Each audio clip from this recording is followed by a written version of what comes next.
Greetings, everyone. The choices that we have in making our choices in life, if you have that completely, depending on what you are perceiving in life and how you want to proceed in life, that's called freedom. When you have your own choices, then you can make your own decisions without any kind of conditioning from anything or anybody from outside. That's freedom.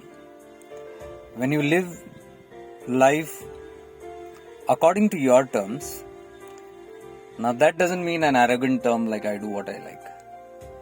When I say living in your terms, own terms, it means a term that is well aligned with.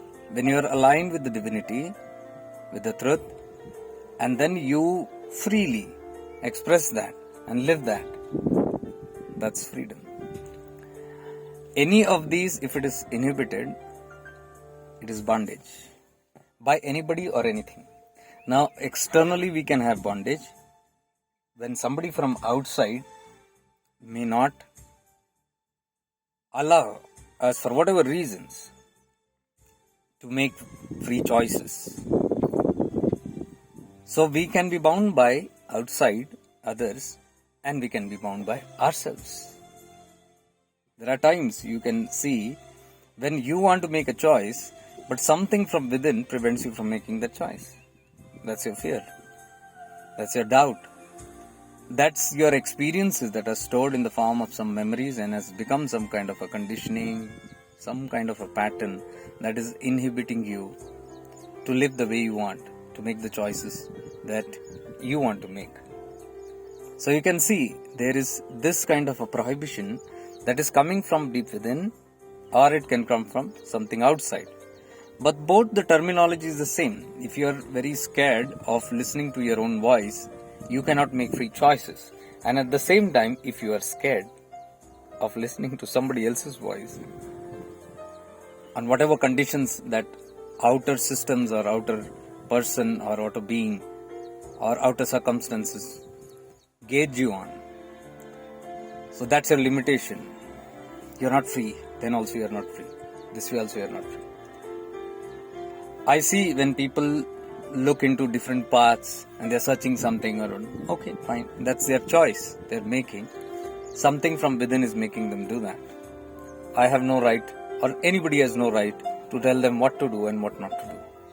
So that is why when people come to me and ask me something about their own religion or the path or some systems that they're following, the first thing is to find out what is their blockage.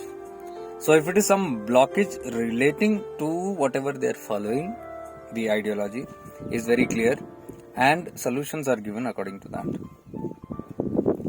There is no point in sending them here and there and all that. But at the same time, if somebody is feeling free doing a certain thing, a certain system, a certain way of life, that's individual choice and nobody has the right to stop that person. You know, all my life I've seen this. Wherever I go, whichever homes I live, whichever families I'm acquainted to, whichever systems I follow, or whichever country I go, or if I go to a different state itself, in this whole thing, in this geography itself, I can see that take it easy policy.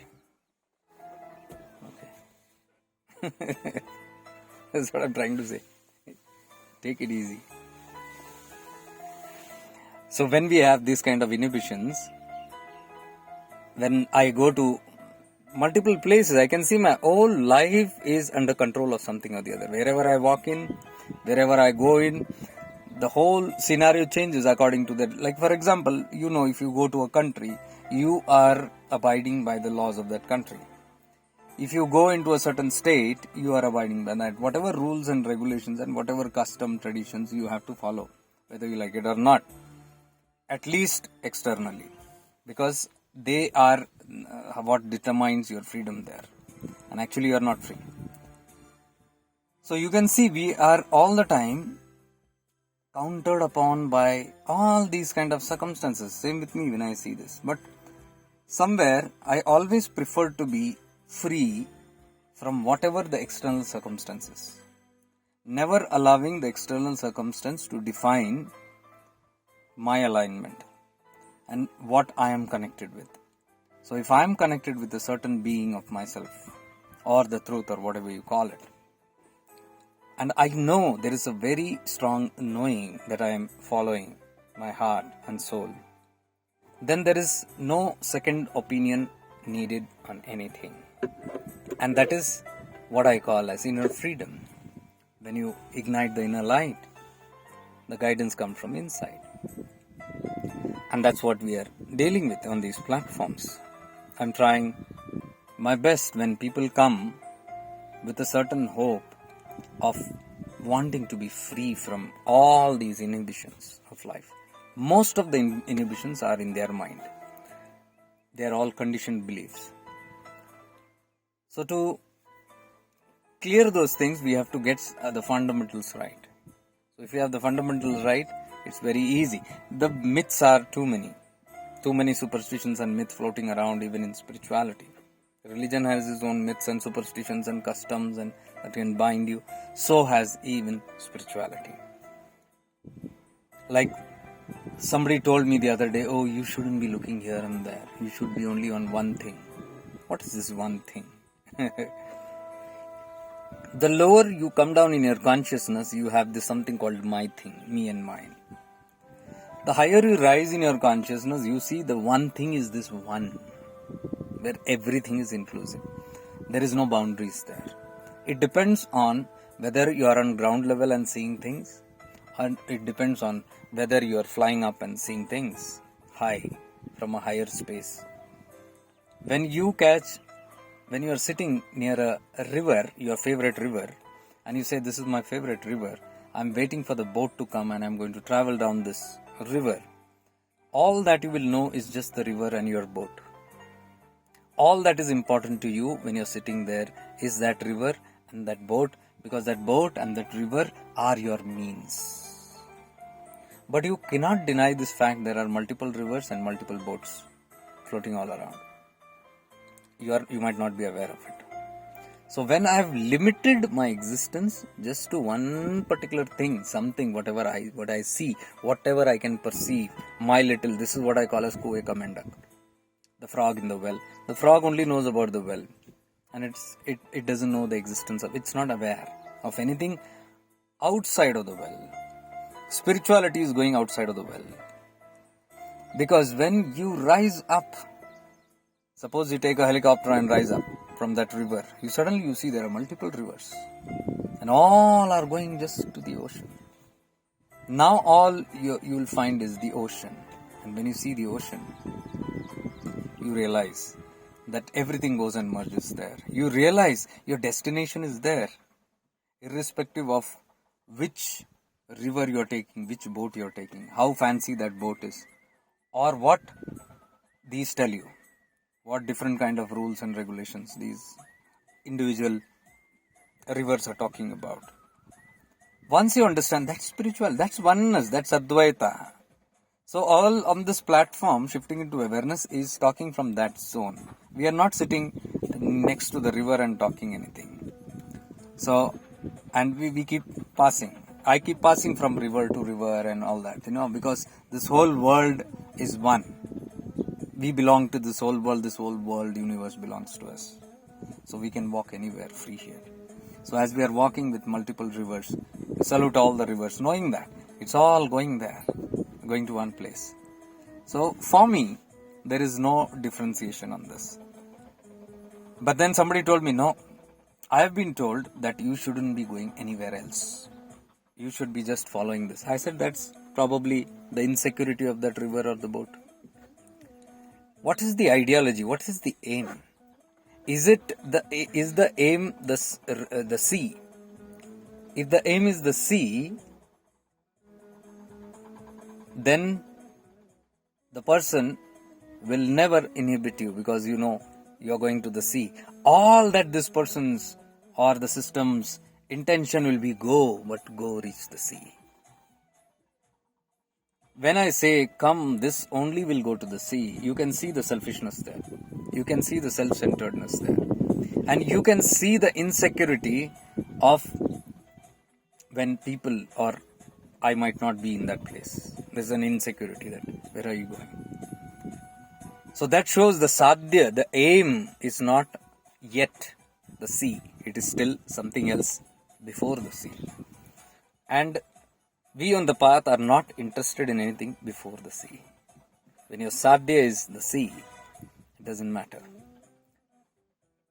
Yes, being loyal is good enough because you can be very disciplined, and that is needed for indisciplined people who are all scattered around, who do not know, who can get lost in this vast universe. So yes, it is for them. Rules are needed, bindings are needed, certain customs and traditions and the way certain paths are showing, it's all needed, but that comes with this fundamental that you must be disciplined enough, because my mind is so scattered and delicate and weak, vulnerable, that anything can happen to this mind. I can get lost anywhere. For them, certainly it is needed. But those who know the larger picture, and there is no point of getting lost. You get lost only when you are in one area, you just know one area and you don't know the other area. But when you have risen and you see the whole area, you are familiar with everything. You have explored all the arenas, and then it doesn't matter which area on the ground you are. On a higher level, you are focused on the sea. So it's like somebody marrying, the spouse is loyal, because they say instead of going and flirting around multiple partners and all that, you be in one place, you get married. Good. Why? You know, the person who's berserk only needs to get into that, because you can go haywire. For that, this is suggested. Settle down with one person. But if you look at sannyasis on the other way, who are not perturbed by these things, they are free. So you cannot impose this to a sannyasis sitting in the Himalayas, or who has gone beyond all these things, who doesn't have desires in this world. You cannot tell them, no, this is the only way you have to get married. He might throw stones at you or chase you away. So we cannot go with fanatism. These are all fanatic ideas. We say this is Kattarpanthi, this is the only way. No. You see, explore the world and see, all are free. Just look at everybody. The paths and all that, they're all going very freely. So getting married is fine, but if you don't allow your partner space, you can see the slavery there. I hope you can relate with what I'm saying. You can see the bondage there. Because you imagine staying with somebody who's obsessed with you and possessed with you. You can't even look out. You can't go to the market. You can't look at somebody. You can't have a call with your colleagues. You cannot go for a party. You cannot look at any girl or a boy and imagine that kind of state. Now, what is supposed to give you freedom is creating bondage to you. You suffocate in such places. You can relate to what I'm saying. You suffocate. You're supposed to breathe free, now you suffocate. So sometimes these so-called fanatism can be very suffocating. The so-called rules of do's and don'ts. So all these are, again I'm telling, meant for people who don't have any idea of what is all this about. What is the journey about? Where am I? And I don't know, it's so confusing, it's so vast. Then you catch on one. And yes, but if you have risen to that, you have all the right to explore anything and everything that you want to explore, because you're not playing around with things, you're very serious, but you are looking at avenues which are in your affinity, which you are, blending with, which you are aligned with, because that will happen. You cannot settle down. You cannot say that after 10th, I am going to go and take commerce itself or science itself, because everybody is going. You might go to your pre-university and it might take a year for you to realize, no, this is not my cup of tea. So in first year, second year, you see that, no, I have to change. So what is my affinity? By now with experience I have come to know. And I looking aside and I said, no, this is not my forte. My forte is something else. It's MBA. I want to go for MBA because I feel it's there. And now experience has made you that. But so it doesn't mean if you have ventured out into commerce, you are going to be stuck till your death. You have freedom of choice. This is what I'm saying. You have this freedom of choice. But once you're sure that no, commerce only is my line and I'm sure this is how it is, then you stick on to that. But you should be 100% sure. Then you don't have to look into MBA and any other field, science and all that. Not needed. Arts or all that. You're sure now, and then you'll go in speed, head on, whatever you want. But if you're sitting in commerce and peeping into science, peeping into MBA and all that stuff, something is there. Then you got to explore. What is preventing you from the rules and conditions? Then this is the video for you.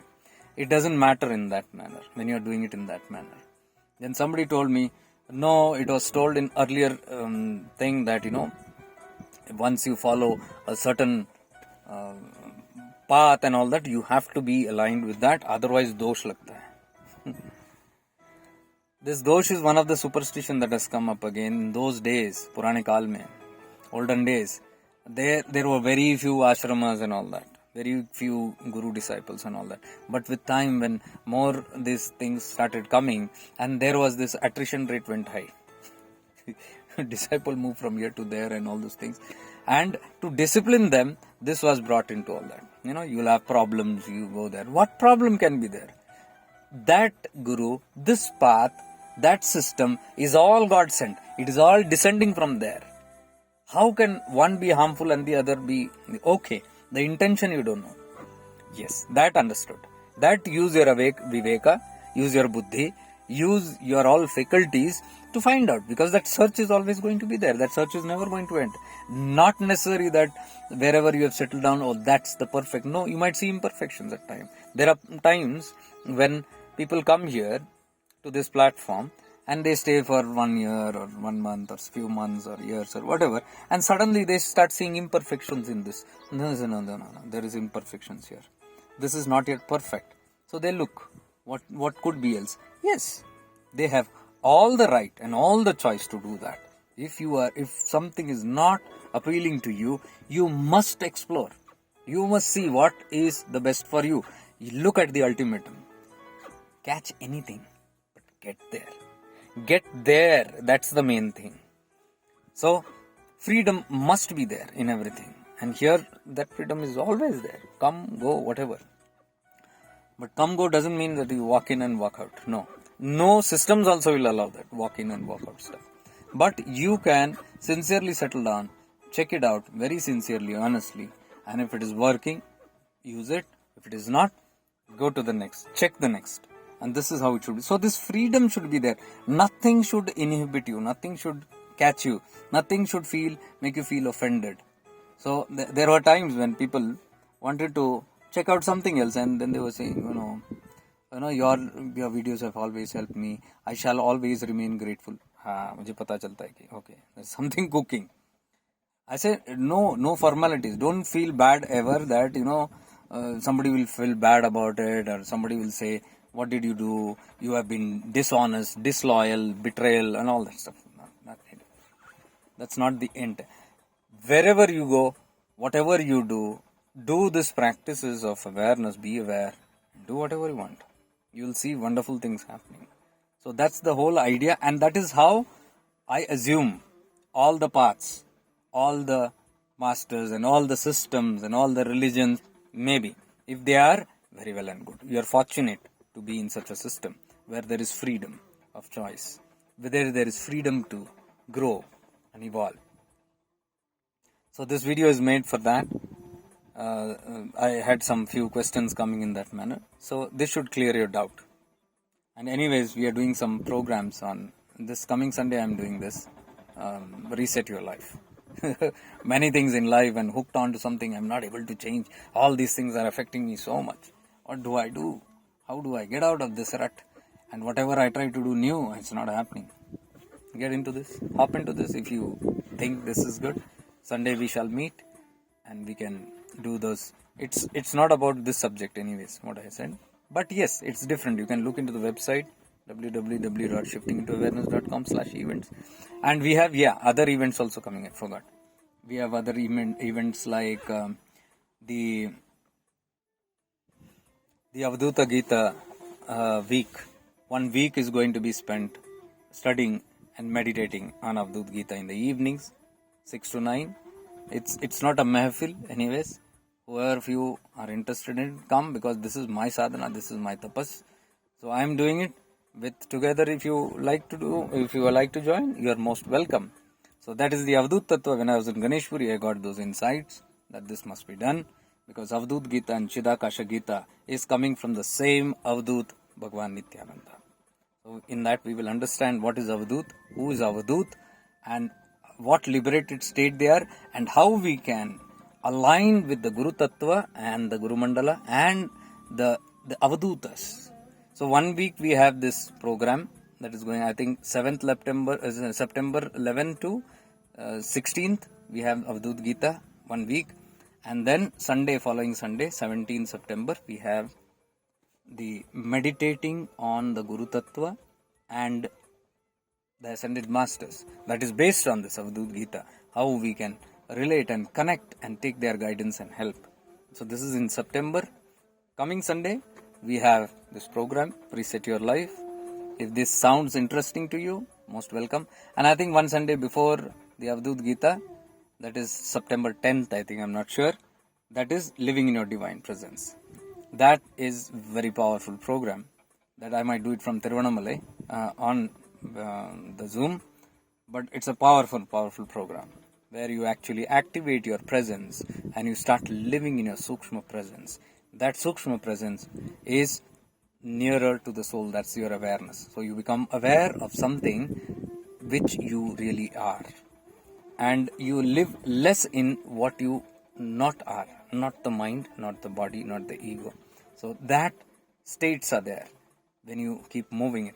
Only when you want to come out, like you are doing some work, you are doing business, you are doing in your profession, you come out, you use the mind, but still 20% is connected in that presence. Rest 80%, example, you are doing because you need the logic mind, analytical mind and all that. So sometimes you have to be stern, sometimes you have to be very straight, because you cannot be all the time in blissful state and call yourself a Buddha and remain in that state. I am blissful, and then yahan dekha to dukaan saaf kar diya aapka. Somebody has come and wiped out, and your employees have looted you, or they have not worked, or things like that. You got to be stern. It's like Funkaro, Dhasoni, don't bite, but hiss, you can hiss. So that's all a part of living in this world. So how to move into that and how to step back and all those things are there. That's all there in living in divine presence. So you are most welcome to these programs that is spread out in this end of August and coming September. Much divine love and light to all of you. May we all evolve, may we all be blessed, may we all be free. Stay blessed.